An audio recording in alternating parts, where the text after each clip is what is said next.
Well, I finally found something that Sokka's good at. He is terrified of this window, the screen being gone.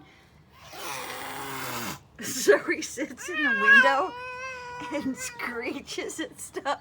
So I figured that my peaches will be safe. I'm just gonna make Sokka sit here, and every time he hisses, the birds and squirrels will run away.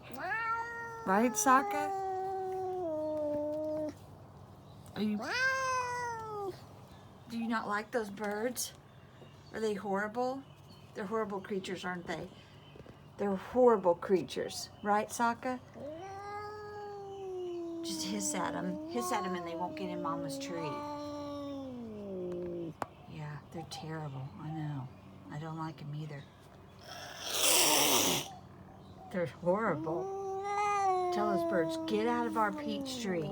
Tell those birds, baby. You tell them, say, get out of our peach tree. Huh? You just sit there on this windowsill and you guard that peach tree. Well, so much for that. He doesn't stay on duty long.